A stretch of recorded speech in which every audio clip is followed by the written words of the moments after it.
Hey up, how you all doing? Welcome back. I'm glad you could join me again. Alright, I've got things Americans do that confuse the rest of the world. Quite a lot of stuff confuses me over there. A lot of stuff confuses me in general anyway. College football. How big that is, that must confuse the rest of the world. Because I don't know if any other country does it the way you do. I don't even know whether college sports are big in any other country anyway, me. But yeah, there's peanut butter on the front here. How's that confusing? Putting it with jam, jelly, that's confusing. I can't believe I've never had that, you know. To be fair though, I don't even like peanut butter sandwiches or jam sandwiches. I like jam on toast though, which is weird. Right, I'll give it a subscribe, I'll give it a like. I don't want to talk too much because according to my analytics, 74% of you turn off before 30 seconds. I don't blame you. Right, but before we do start, I want to talk about some of the comments from the Amish video I did yesterday. Yeah, one of them is, right, the Amish are allowed to avoid service in the military. This is from Professor Marston.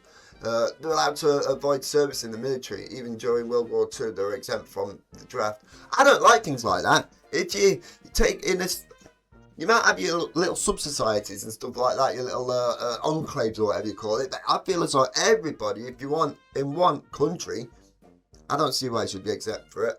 Nope. If everybody else has got to do it, everybody else has got to do it, in my opinion. But perhaps you don't agree. But yeah. And as well, who's it? Omar with Jules. I've never heard of a church being called the I House before. I'm guessing that's what you meant. I House. Took me a minute to realise what it was. I'm talking too much. Most of you have tuned out by now. You could have skipped it. But anyway, I'm going to get on with it. Did I? Give it a like, subscribe. I did. Let's go. America is the land of the free, the home of the brave, and also the home to a lot of weird stuff that most other countries don't do. This former British colony has truly grown up to be. Can't think, right? That confuses. I feel as though they're going to talk about the air conditioning. That's not confusing though. That's now extremely logical. Especially since I've been reading my comments about how bloody hot it gets in the middle of the night. But college football, that's about the only thing I can think of. Its own quirky person. The following 10 things tend to confuse non-Americans, and you can find non-natives of the US of A discussing them all across the internet. Oh, tipping culture, that might be on here. Don't confuse me, I know why it's done. Because it helps pay with the wages. And the tipping thing, it might not even be on here, it might be irrelevant. But the tipping thing, I've heard from both sides, it's a great thing. Some people love it, you can earn more. And some people think it's terrible. But yeah, I'm tipping there still. Like, we do have tipping, but it's not to pay the wages of the workers. But yeah, pay them a wage and still let them get tips. I don't know. It's not a discussion for me because I don't live there. Number 10.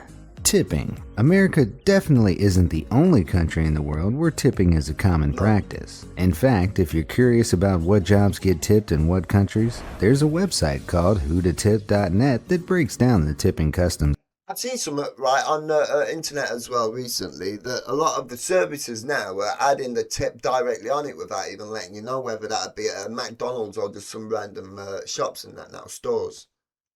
Where tipping is a common practice. In fact, if you're curious about what jobs get tipped in what countries, there's a website called whototip.net that breaks down the tipping customs of the world. But America is certainly the country where tipping is the most prevalent. In most countries and cultures around the world, tipping is simply an optional charge should you feel your server deserves to be rewarded for their efforts. However, in America, with tipping here, I feel as though if you're buying something, right, and I don't know, just say argument's sake, a £20 note, and it comes up to like £16, something, £17 odd or whatever. They just say keep the change. Usually that's kind of how it goes if you're sat down at a restaurant. But you're not getting a meal for 20 quid, but you kind of get my picture. There's always tips, but it's not really to tell the server how good they're being. It's because people just don't want to ask for the couple of quid change. That's how I feel it is. You should always give a tip of around 10 to 20%, especially at restaurants. Tipping is a big part of American culture, which seems odd to outsiders. People may dislike tipping, but it's probably here to stay. In America, the unspoken system is that food prices in restaurants are lower than they should be because tips allow the restaurant to pay their waitstaff less. They can then charge you less for food. At least That is the first time I've heard that. The food's generally lower in price. The unspoken system is that food prices in restaurants are lower than they should be because tips allow the restaurant to pay their waitstaff less. Is that the case? Never heard that before. They can then charge you less for food. At least that's what you can try telling your friend the next time he doesn't want to contribute to the tip at a restaurant because he recently saw Reservoir Dogs. While a lot of people argue that tipping is a good thing because it increases the quality of service you receive, this isn't actually true. Cornell University published a study that revealed the... See, our pessimistic minds over here, we'd see that as being extremely fake and just coming to you, be nice every 10 seconds to see how you're doing. It'd be like, no, you're not getting a tip just for trying too hard. That's just the way our minds are. It's terrible, I know. But reading through my comments and stuff like that, you're going to make me an optimist. Real reason people tip, more or less, is basically random, and customers who receive great service tip on average just 1% more than those who don't. Lots of people around the world look at America and ask, why not pay service workers a normal amount of money and just make the food more expensive? Heard arguments on both sides. I've never heard the food more expensive, cheaper thing though in restaurants. Never heard that, but I have heard arguments from both sides. They love the tipping culture. They can earn a lot more than what they would if they got a wage. And yeah, I get it. I bet some people might have the looks or personality to pull that off. Others not so lucky. Number 9. Have few vacation days. Americans don't go on vacation as much as the rest of the world does. On average, we're given only 12 vacation days by our work, as opposed to Europeans who get between 25 and 30. Perhaps more interesting is the fact that Americans on average only use 10 of their 12 given vacation days, whereas Europeans tend to use all of theirs. I guess Americans just can't bring themselves to leave the office while there's still work to be done. See, I feel as though you guys want to get back to work quicker because it's kind of drilled into your mind a little bit more the harder you work. Well, it makes sense, doesn't it? The harder you work, the more you achieve, the more you earn and all that sort of stuff.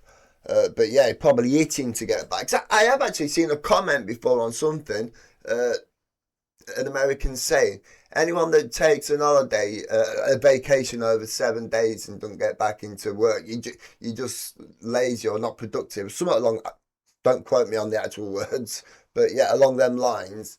But yeah, so to me, it kind of seems like you'd be twiddling your thumbs and just wanting to get back because it is kind of your mindset there. That's what I'm picking up. While it may suggest Europeans are lazy, according to a mounting body of research, it's actually counterproductive not to take a vacation, as breaks help us rejuvenate, increasing our productivity over time. Not only that, when us Americans do go on vacation, we also travel less internationally than citizens of most other countries. But that may be related to our limited number of vacation days. 12 days just doesn't allow for an international trip as well. And again, it's not just that. As I've been learning on here, which I already knew anyway, that all the states are completely different from each other. So you go from state to state, it's like going to a different country anyway, isn't it? Well, as 30 does, as the time and cost of travel to international destinations is so great. According to the Department of Commerce, American international travelers spent 42% of the cost of their entire trip simply on the travel to and from their destination. It's then not too surprising that most Americans don't even have a passport. Only 42% of US citizens own a passport, whereas 76% of English citizens. I don't have a passport at the minute. Last time I had a passport, I lost it.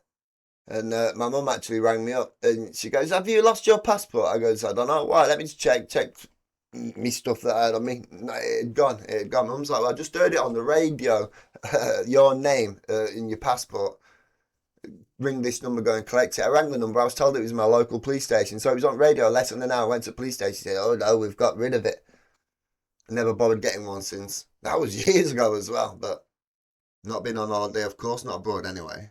Do. That means at least 58% of Americans haven't even left the US, as you need a passport to travel. To the rest of the world, this is an odd characteristic of such a prosperous nation. I don't feel as though you need a passport to travel to a lot of parts of the world these days, do you?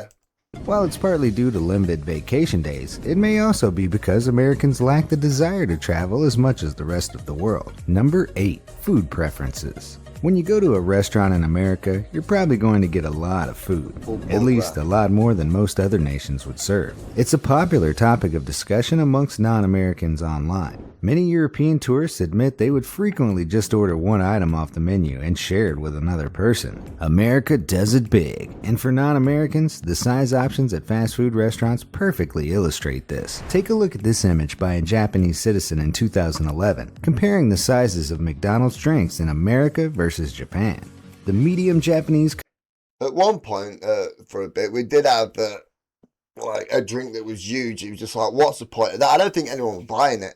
They just stopped doing it. Or perhaps too many people were buying it and it was causing problems. I don't know, but it weren't around for very long. A big old bucket full of pop.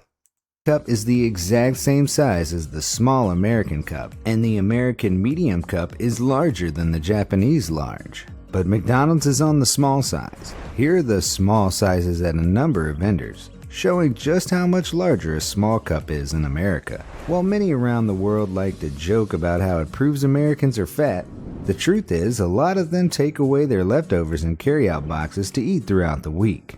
Still, American food is vastly different. See, I mentioned that in a video the other day. It's all good getting massive portions when it's in your culture or the way you are.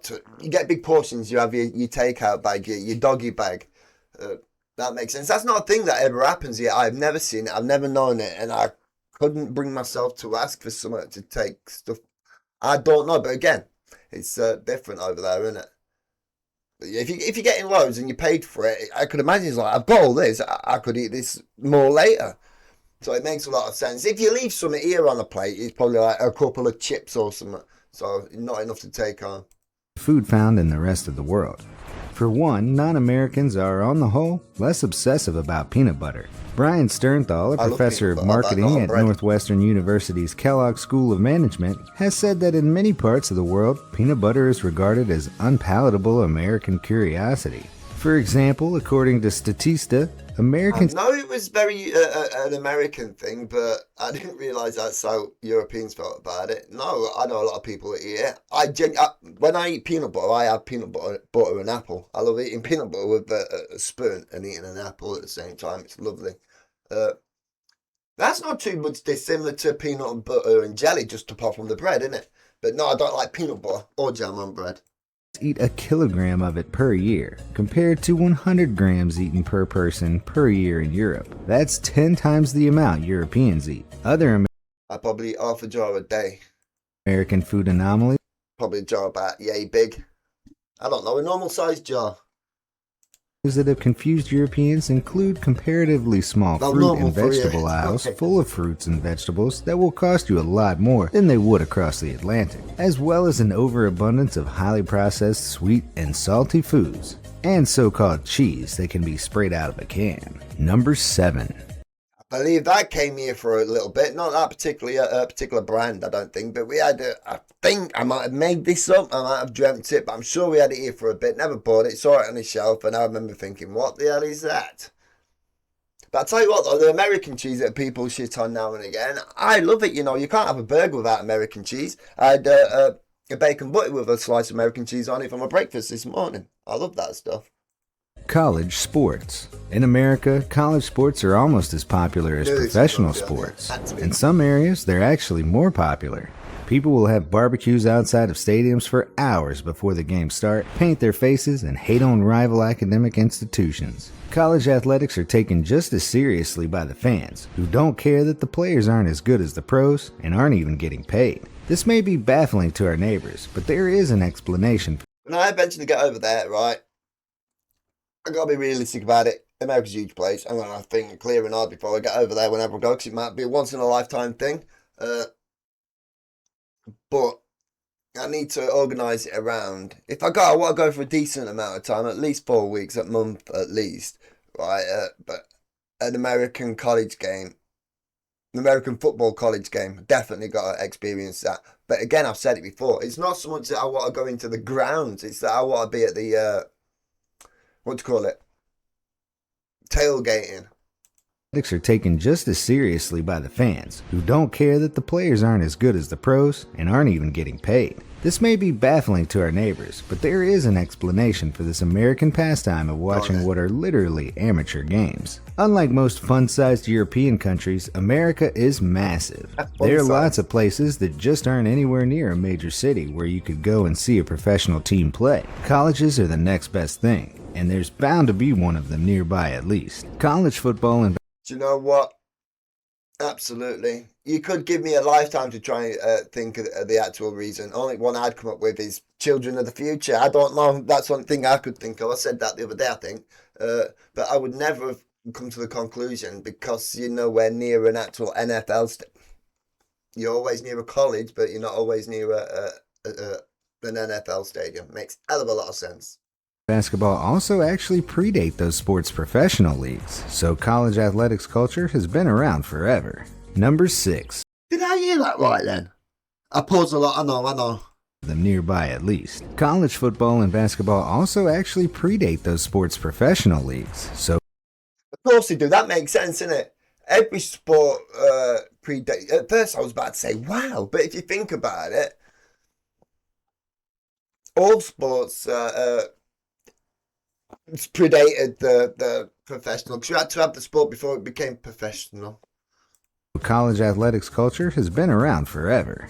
Number 6. Prescription drug commercials. Non-Americans who travel to the US are often surprised to find that there are advertisements for prescription drugs on regular television. You can't go and buy... Obviously, I've never experienced it, but I have heard about it, and I've tried putting myself in the position. I couldn't imagine it being on TV, advertising.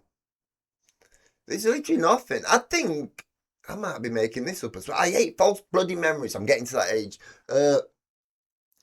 Nitol, like night nurse, like a little tablet you could take to go to sleep. I don't think there was any sort of drug in it, herbal or something. I think there was an advert for that.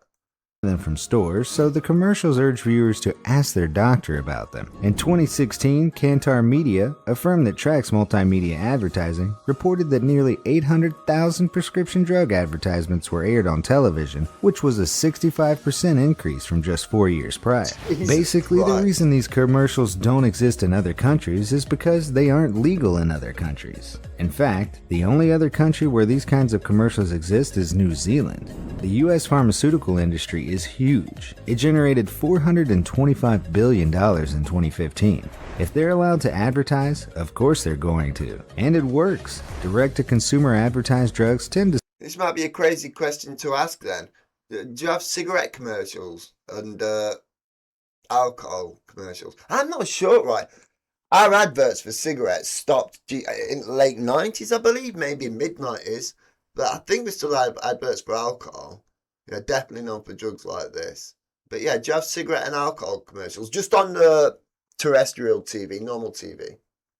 Sell better than drugs that aren't, but they're controversial, and it seems the reason America allows them comes down to our free speech protections under the First Amendment. Governments of most countries around the world think they're dangerous, and the research suggests they're not wrong. Even the American Medical Association has called for a ban on them, as these advertisements have been proven by studies to broaden the scope of who gets treated with prescriptions. See, I'm guessing to get prescription drugs or so, I'm guessing you don't even have to, right?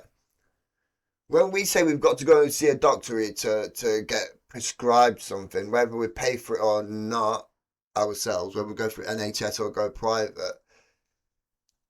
we can't just decide, oh, we want this drug because we've seen it and we've heard of it. The doctors be like, you don't need it, so I'm not even going to prescribe it. Then you just can't get it if you don't need it.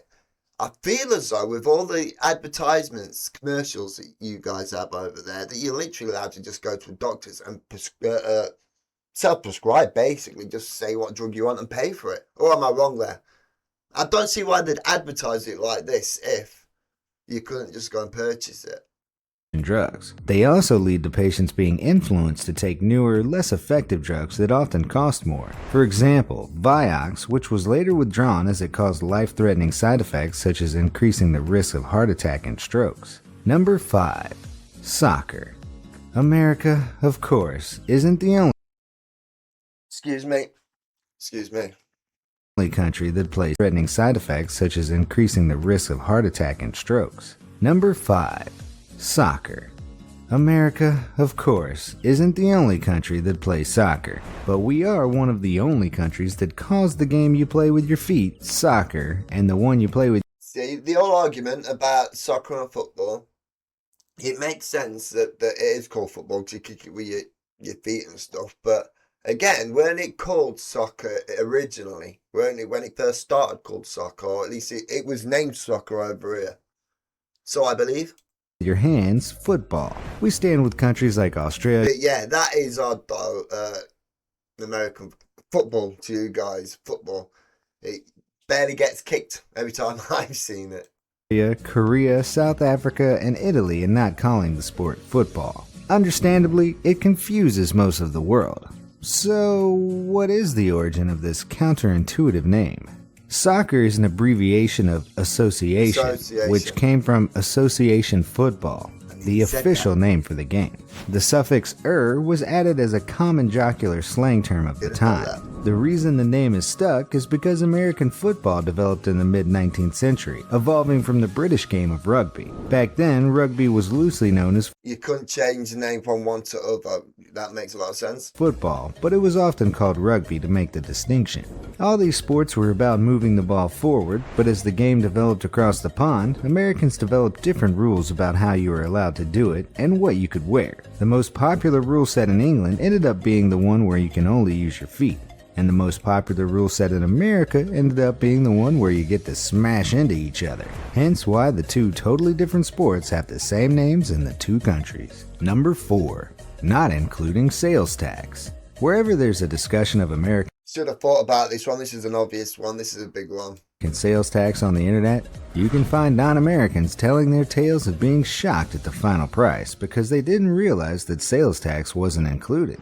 In most countries, the price tag on an item includes the part you have to pay to the government, so they can build roads and other things. But not here in the US. This is because sales tax in America can vary by county, so something could cost a slightly different amount just a mile away. There are also very specific laws about what gets sales taxed. For instance, if you order coffee to go, there will not be sales tax in California. I was trying to think then. Someone said to me in the comments a while ago about tax being done like this and made a really good argument for why he liked it like this. So you have to add the tax yourself. Something to do with knowing how much you're being taxed, but the way he explained it in the comments made so much sense. But if you sit down in the cafe and eat a donut, you will have to pay sales tax. Essentially, with all these rules, it becomes difficult to put things on a price tag. Number 3. Not using the metric system. The United States of America has no need for universally accepted and logical measurement systems because Thomas Jefferson said so. In 1790, when the metric system was being developed, he simply decided not to bring it to America. So it didn't happen. America, Liberia, and Myanmar are the only countries in the world that use the imperial system. Liberia uses the same units that America does, and Myanmar is a bit of a mess. They use a combination of their own totally unique Burmese measuring units. American imperial... I didn't know that was a thing. There's bound to be other measuring units in other countries and stuff, isn't they? I've never really thought about that. I've only ever thought about the metric and imperial. I just had to look there to read them up. I remembered imperial, but forgot metric. Over here, I use both. Units and metric units. So they may have the distinction of being the only country with a bigger headache when it comes to this than America. But surely now that Thomas Jefferson is long dead, we could just switch over, right? Well, it isn't that simple. It would cost a lot of money to switch over the country's whole infrastructure to the metric system now that the US already uses their own unique imperial system. The closest the US has gotten is that today, in US schools, kids learn about both the imperial and metric systems. I feel as though that people should be taught about them both, right? Purely because in engineering and stuff like that, you need to use the metric, don't you? Isn't that what NASA use? They use both measurements, I believe. I don't know. But yeah, it'd be better to know them both. So most of us do have a basic understanding of how the metric system works, even if we never really use it. Even if you buy a measuring tape in the US, it will have both imperial and metric units on it. Throughout American history, there have been various attempts to reform the system and switch over, but none have succeeded. It would seem as though Thomas Jefferson's wish for an extra special system shall live on for the foreseeable future. It hasn't come without its consequences, though, as this confusion has led to enormous mistakes, like the Mars orbiter that was lost by NASA because of a metric system mix-up. Number 2. Month. Right, I know there was something to do with NASA there. Consequences, though, as this confusion has led to enormous mistakes, like the Mars orbiter that was lost by NASA because of a metric system mix-up. Number 2. Month. See, I feel as though in engineering, proper super engineering like that you need to use all sorts of types of measurements, both the types of measurements, super fine and that. But or do you have to use one just to not confuse? I don't know. I knew there was something to do with NASA. Perhaps it was that. For the day. The United States is the only country that, when writing out the date, puts the month before the day, and it seems to extremely aggravate the rest of the world. I think aggravate might be a bit harsh, but again, day, month, year is what I know. Makes sense. Perhaps if I was an alien and got dropped down here, I'd still think the day, month, year makes sense. I don't know. But you guys, obviously the month makes sense to you first.